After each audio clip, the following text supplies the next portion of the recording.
Selection test for graduate teacher 2022 সালে ST ছাত্রছাত্রীরা মাননীয় শিক্ষামন্ত্রীর সাথে দেখা করতে এসে বিক্ষোভ প্রদর্শন তার বাড়ির সামনে। ছিলাম গতবার আমাদেরকে শিক্ষামন্ত্রী বলেছিল যে চাকরিতে দেব, ফাইল পাঠাবো বুধবারে। তো আমি জানি না যে কোনো রাজ্যের শিক্ষামন্ত্রী মিথ্যা কথা বলে কিনা আমি জানি না, কিন্তু আমাদেরকে আশ্বাস দিয়েছে, প্রতিশ্রুতি দিয়েছে, আমাদেরকে আশাবাদী করে রেখেছে, কিন্তু বুধবারে ফাইল পাঠাবে বলে এখনও পাঠায়নি। তো গতবার আবার আরেকবার এসওর সাথে সাক্ষাৎ করেছিল, তখন বললো যে ব্যাপারটা এখনও বাকি আছে, তোমাদের হয়তো দেবো না, নতুন করে পরীক্ষা দাও। তো আমাদের প্রশ্ন হলো, আমাদের এই যে আপনারা দেখতে পাচ্ছেন যে ব্যাকলগ যত শূন্যপদ রয়েছে, তো কতবার আমরা পরীক্ষা দেবো? তো আমরা একবার দুবার দিয়ে এরকম মানে বারবার তো দেওয়া যাবে না। আমরা যেহেতু আমরা উত্তীর্ণ হয়েছি, তার জন্য আমরা দাবি যে আমাদের এটা করতে হবে, আমাদেরকে দয়া করতে হবে, আমাদেরকে দেখতে হবে যেগুলো প্রতিশ্রুতি দিয়েছিলেন। আমাদের যে উপমুখ্যমন্ত্রী জিষ্ণু দেববর্মা স্যার বলেছেন যে ফাইল পাঠিয়ে দিলে মানে ও সিগনেচার করে দেবে, ও মানে চাকরি দিয়ে দেবে, তাই বলছে। তো আমাদের শিক্ষামন্ত্রীর কাছে এইটাই প্রশ্ন যে আমাদেরকে বুধবারে ফাইল পাঠাবো বলে আমাদেরকে আমার ফাইলটা পাঠাচ্ছে না। তো আমার প্রশ্ন এটাই, মানে একজন মুখ্যমন্ত্রী কেন কী করে মিথ্যা কথা বলতে পারে? তো তার জন্য তার সাথে সাক্ষাৎ করার জন্য আমরা আজকে কি বলে গণ আন্দোলন করতে আসলাম আর কি। আপনাদের দাবিটা কি?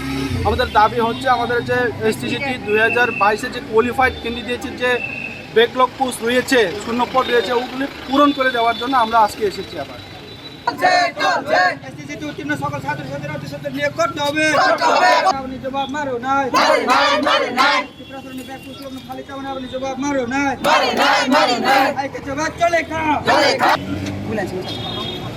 আমাদের এসটিদের ব্যাকলগ পোস্ট তখনও অনেক হাজার হাজার বাকি আছে। এটার দাবিটা আমরা আজকে গ্যাদারিং করছি। কোন দপ্তরে? শিক্ষা দপ্তরে। আমরা যে মানে 300 থেকে 350-এর মধ্যে ক্যান্ডিডেট আছে, কোয়ালিফাইড ক্যান্ডিডেট। মাথায় নাই, মাথায় নাই, আইকে জবাব চলে নাই, চলে নাই, চলে নাই, আইকে জবাব চলে খা, চলে নাই, চলে খা। চলবে, চলবে, চলবে। এসটিজি কোয়ালিফাইড ক্যান্ডিডেট না, তাদেরকে নিয়োগ মাথায় নাই, মাথায় নাই, মাথায় নাই। এসটিজি তাদেরকে নিয়োগ মারে নাই, মারে নাই, মারে নাই। আইকে জবাব চলে নিয়োগ করতে হবে, করতে হবে, করতে হবে। সকল ছাত্রছাত্রীদের নিয়োগ করতে হবে। ছাত্রছাত্রীদের হাজার হাজার ভ্যাকেন্সি কোথায় গেলে শিক্ষামন্ত্রীর কাছে জবাব চাই।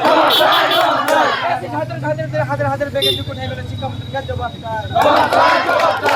ছাত্রছাত্রীদের হাজার হাজার ভ্যাকেন্সি কোথায় হয়েছে। তো আমি ওনাকে বলেছি, স্যার আমাদের তো অলরেডি ব্যাকলগ পোস্টগুলি আছে, আমাদের যে 2016-17 নোটিফিকেশনের অনুযায়ী আমাদের অনেক মানে ব্যাকলগ পোস্টগুলি মানে অনেক শূন্যপদগুলি রয়ে গেছে।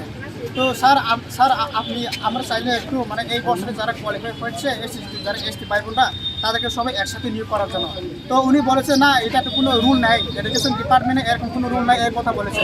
কিন্তু এরপরে আমি কথা এইভাবে মানে বলেছি যে জুডিশিয়ারি ডিপার্টমেন্টে তো অলরেডি প্রথমে ভ্যাকেন্সি হয়ে গেছে এই পোস্টটা, এরপরে ভ্যাকেন্সি ইনক্রিজিং করে দিয়ে দিচ্ছে। কিন্তু এই এডুকেশন ডিপার্টমেন্টে কীভাবে সম্ভব হয় না স্যার? ওখানে পারলে এখানে তো হয়, যদি সম্ভব করলে আপনি যদি চাইলে, এই কথা আমি বলেছি।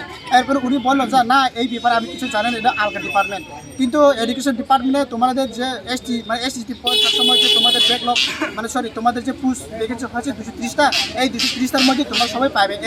এর বিষয়ে আমি আর দিতে পারবো না, এই কথা বলেছি। Bureau report, Tripura news 8।